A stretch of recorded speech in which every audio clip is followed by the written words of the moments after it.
Nous sommes très heureux de vous savoir nombreux devant vos postes téléviseurs pour vous informer, mesdames et messieurs, bonsoir.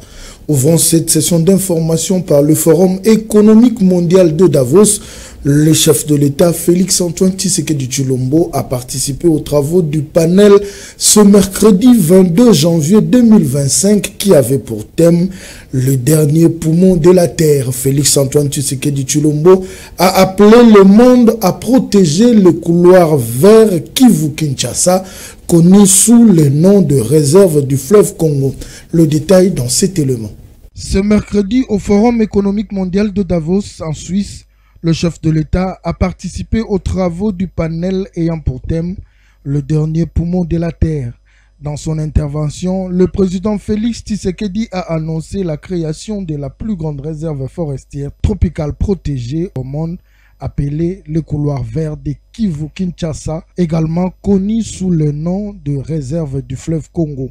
Le chef de l'État a révélé qu'en réponse à la crise climatique croissante et à la déforestation massive qui touche les grandes forêts du monde, le couloir vert Kivu-Kinshasa sauvegardera l'avenir du bassin du Congo.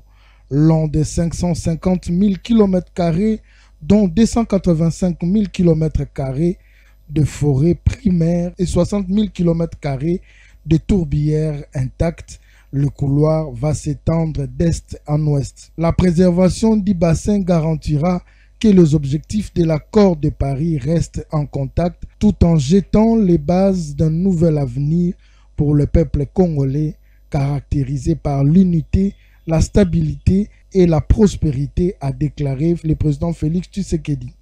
L'annonce de ces projets a été saluée par plusieurs autres panélistes, parmi lesquels le fondateur du Forum économique mondial, le professeur Klaus Schwab, qui a admiré cet engagement du président Tshisekedi à soutenir le lien entre la paix, le développement durable et la conservation de la nature, ainsi que l'ancien secrétaire d'État américain John Kerry, qui a pour sa part salué cette initiative essentielle visant à préserver et à protéger le bassin et à donner à 2 millions de Congolais les moyens de contribuer à prévenir les pires impacts de la crise climatique.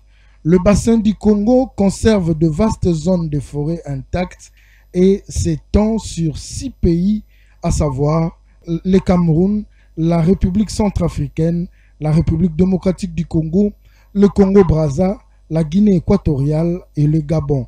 Environ 60% de la forêt se trouve en République démocratique du Congo.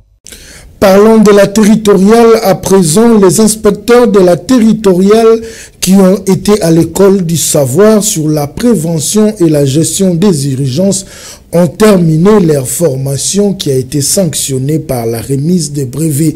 Ceci est l'œuvre du projet African One Health University Network, en sigle suivez.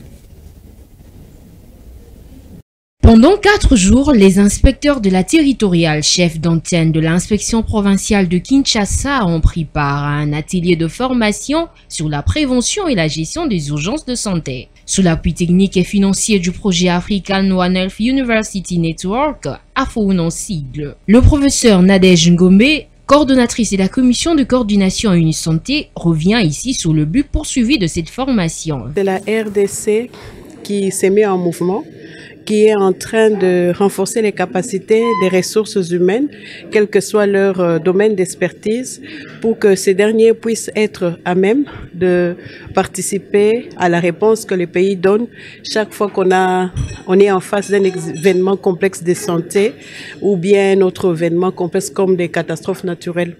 Il s'agit des inspecteurs de la territoriale qui devaient être formés à la gestion des épidémies, des épisodies et autres catastrophes naturelles.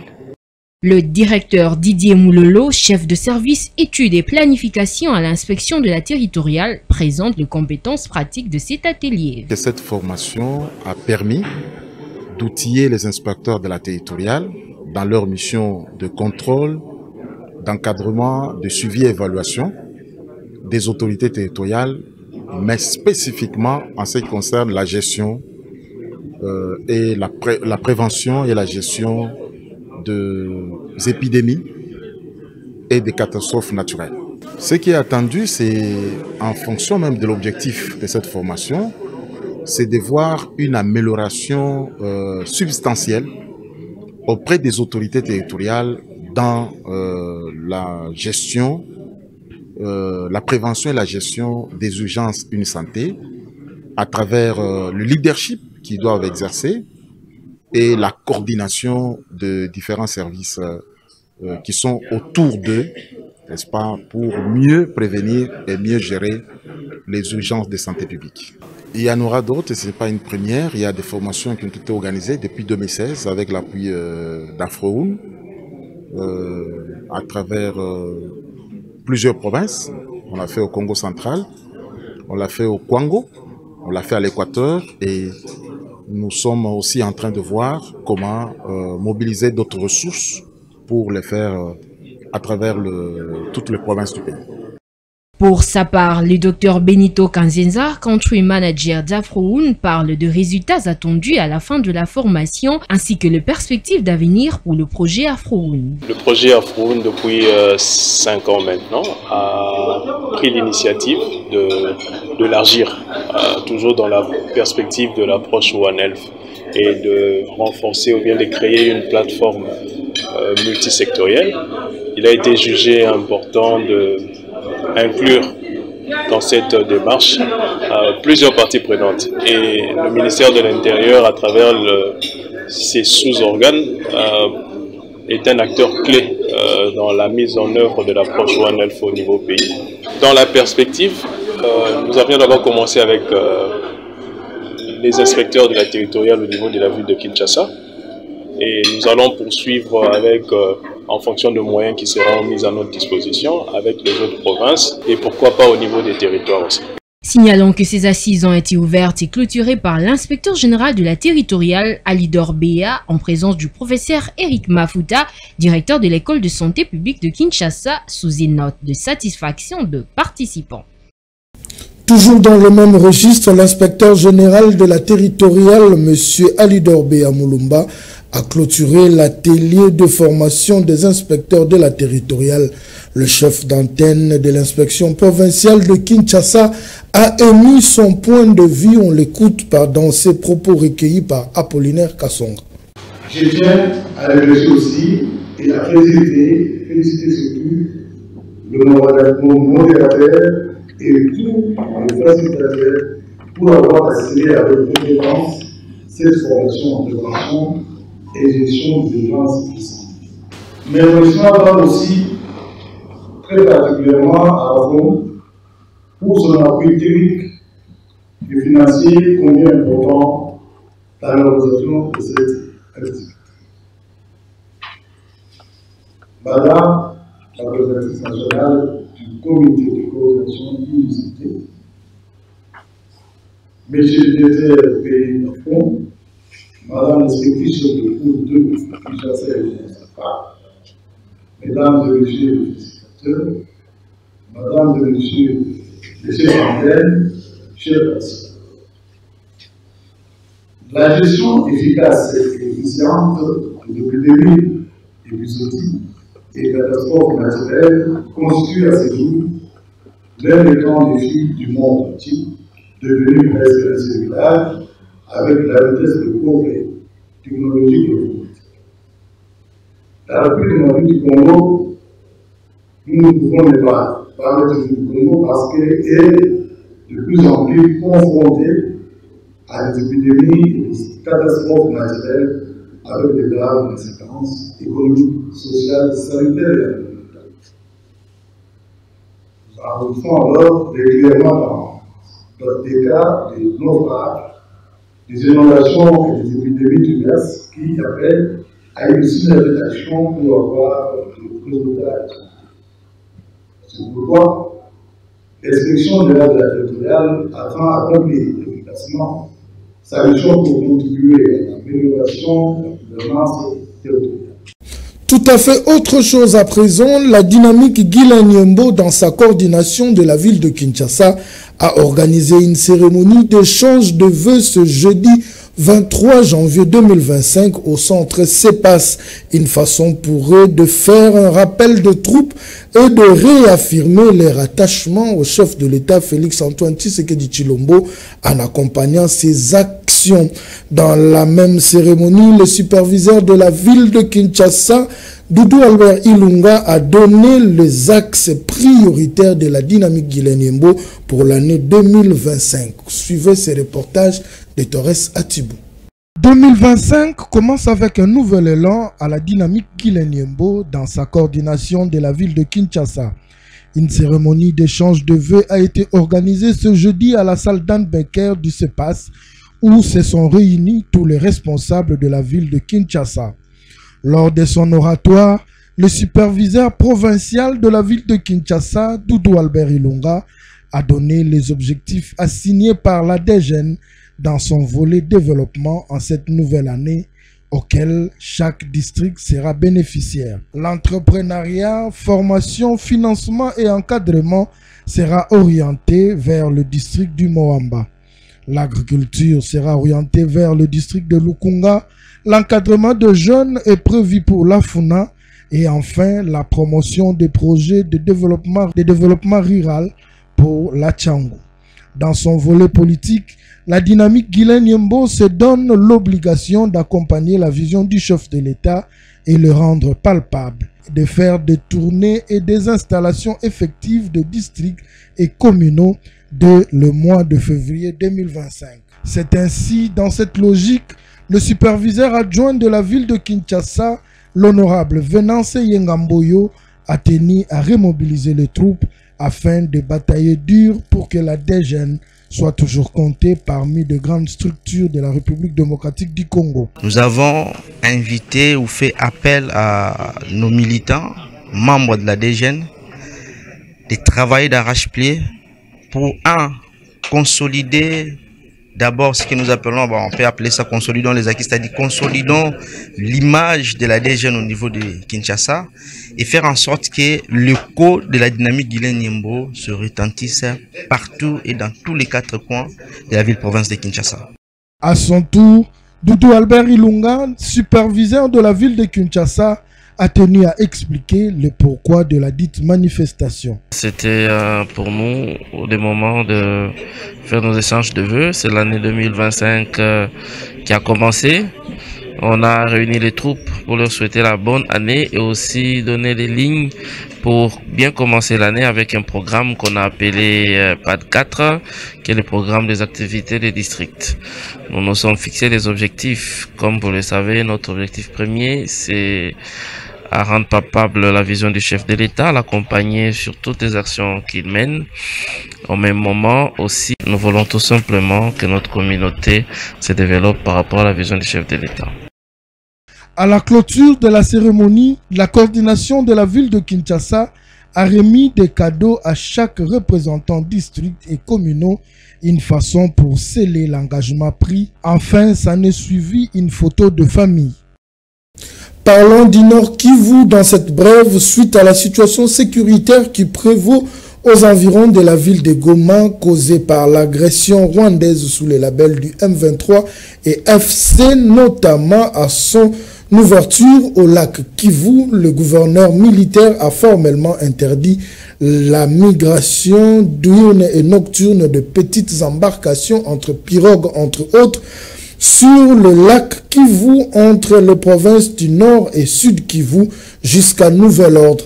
Les services spécialisés sont instruits de veiller sur l'application de cette mesure car les contrevenants subiront la rigueur de la loi. Cela a été rendu public dans un communiqué. On poursuit cet élément avec un baladeur. Une année après l'investiture de Félix-Antoine Tshisekedi Tshilombo, plusieurs voix s'élèvent pour exprimer leurs attentes au deuxième mandat du président de la République. C'est le cas de certains Kinois rencontrés par nos reporters sur les rues de Kinshasa. C'est un élément signé Grace Kowo, Grace Bonei et Israël Kimasi.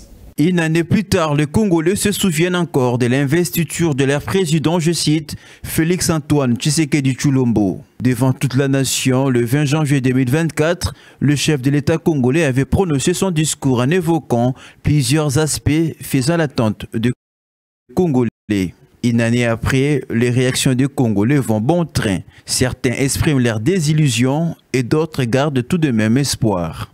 Le secteur d'emploi, c'est un secteur très vital pour la nation. Un secteur très important. Quand nous voyons comment est-ce que nos enfants sont en train de terminer les études, autant de personnes qui sont lancées dans le marché d'emploi, et s'il n'y a pas d'emploi, sur le plan social, il n'y a pas de bons résultats. Il n'a pas joui de ce mandat-là. Hein? C'était l'AFDEL, Kabila et ses acolytes, tout ça, coalition, tout ça. Nous n'avons jamais compté ce mandat-là. Mais nous comptons ce deuxième mandat et nous faisons confiance, nous sommes optimistes qu'il va réaliser de bonnes choses. Toutes les promesses vont se réaliser. 4 années restent désormais au président de la République pour clôturer son second mandat. Dans l'opinion, rappelons-les, les attentes sont nombreuses. Une page noire dans cette édition, c'est ce jeudi que la CNDH a organisé les obsèques en mémoire de Maître Serge Kibambe Ndjibou, directeur de cabinet adjoint de cette institution d'appui à la démocratie. Plusieurs personnalités ont pris part à cette cérémonie funéraire, dont Maître Maloua Billy Cléophas, qui a rendu des hommages dignes à Maître Serge Kibambe. Le détail dans cet élément des Ruth Dinanzei. Alors qu'un jour on aura vécu sur terre, on ne laissera derrière soi que ses souvenirs. Cette maxime s'est confirmée dans la vie de Maître Serge Kibambe Ndjibou, directeur des cabinets adjoints à la Commission nationale des droits de l'homme. Décédé le 6 janvier 2025 en Afrique du Sud, sa dépouille mortelle a été rapatriée en République démocratique du Congo. Après une veillée mortuaire organisée ce 22 janvier, les obsèques dignes de son rang ont été organisées ce jeudi 22 janvier 2025 à la morgue de l'hôpital national de référence d'Ngalima. Sur place, la consternation était totale. Sa famille biologique, le président de la CNDH ainsi que tous les personnels de cette institution d'appui à la démocratie ont rehaussé de leur présence cette cérémonie funéraire.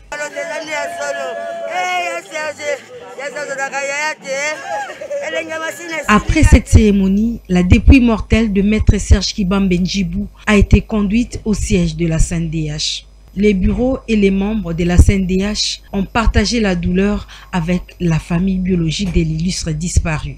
Dans la suite, la présence remarquée du président de la Fondation Maloua, Maître Maloua Billy Cléophas, venu sur le lieu pour compatir avec le président de la CNDH qui a perdu un être cher. Après ce recueillement, la dépouille mortelle de Maître Serge Kibambe Ndjibou a pris la direction du cimetière de la Gombe où l'inhumation a été prévue. Après l'inhumation, le président de la CNDH a conduit toute la délégation à la cathédrale Notre-Dame où un bain de consolation a été organisé. Il s'est de noter que Maître Serge Kibambe Ndjibou était juriste de formation, directeur des cabinets adjoints de la Commission nationale des droits de l'homme et secrétaire exécutif de la Ligue des électeurs. Adieu, Maître Serge Kibambe, que la terre de nos ancêtres te soit douce et légère. Du sport à présent, il est congolais, double champion du monde de la boxe et il s'appelle Gunther Kalunga. Ce natif du quartier Mombele, détenteur de double ceinture, a été accueilli en prince ce jeudi 23 janvier de l'aéroport de Ndjulu jusqu'à sa base. Lionel Ngolo nous retrace l'ambiance.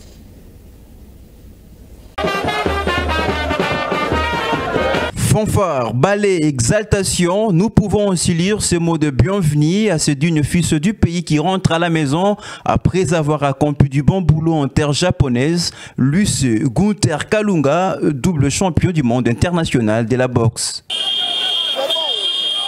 Escorté par une foule colossale venue lui témoigner son amour pour l'honneur rendu au sport congolais à toute la nation. Dès l'aéroport international d'Ndjili, petit détour par sa base précisément à Montbélé dans la commune de Limete, le double champion du monde a palpé du doigt les grands acteurs de la capitale après plusieurs années. Partout où il est passé, un seul mot, merci champion. Limete première riz, c'est le point de chute, une occasion pour Goutar Kalunga de communier avec sa base. Merci Makasi. Nauti musika na sali 25 heures ya vol. Na pesi bino vraiment merci à Rosaranate. Na temps na bino na énergie na bino bosali ponanga. Champion na bino okende kopema. C'est inutile bolanda epo bo faire souffrir nga pour rien. Naza na combat faut na défendre biloko yo bino bo sepela nango. C'est un retour triomphal sans précédent que le public, que les sportifs congolais ont réservé sans condition à leur double champion du monde, je cite, Goutar Kalunga. Du sport pour terminer encore, vainqueur face à l'AS Simba, le TP Mazembe remporte sur le score d'1-0 en match de retard de la phase d'aller du championnat national. Je vous propose d'écouter la satisfaction de Lamine Ndiaye, entraîneur de Corbeau, au micro de Lionel Ngolo. Vous savez, c'est connu, quand tu sors d'un grand match comme ça, il y a une sorte de décompression. Pourtant, on les a mis en garde parce qu'il nous fallait absolument cette victoire-là. Mais inconsciemment, on n'est pas concentré, on ne fait pas les choses comme il faut. Et ça complique. Parce que je pense qu'en début de match, on a quelques situations. Si on les concrétise, peut-être le match change. Mais malheureusement, ces équipes-là, tant qu'il n'y a pas le but, ils s'accrochent, c'est ce qui s'est passé. Maintenant, il y a penalty, il n'y a pas penalty, on verra les images. Mais pour moi, en tout cas, le joueur est avant lui sur le ballon et il tend la jambe. Donc voilà, mais bon, il nous fallait ces 3 points. Mais patient, offensivement, il n'y a rien à dire. Bon, il y a déjà celui qui a remplacé Luzolo, je pense que c'est lui qui amène le penalty. Bon, dans l'ensemble, il a fait un match correct, mais on attend mieux.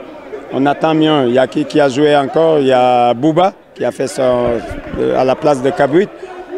Bon, il a arrêté depuis 3 semaines. Il reprenait aujourd'hui. Je pense qu'il lui faut encore du rythme. Mais sinon, patient, on connaît son potentiel offensif. Mesdames et messieurs, c'est par ici que nous mettons un point final à cette session d'information sur la FM Télévision. Merci de nous avoir suivis et surtout restez toujours branchés au programme de votre chaîne.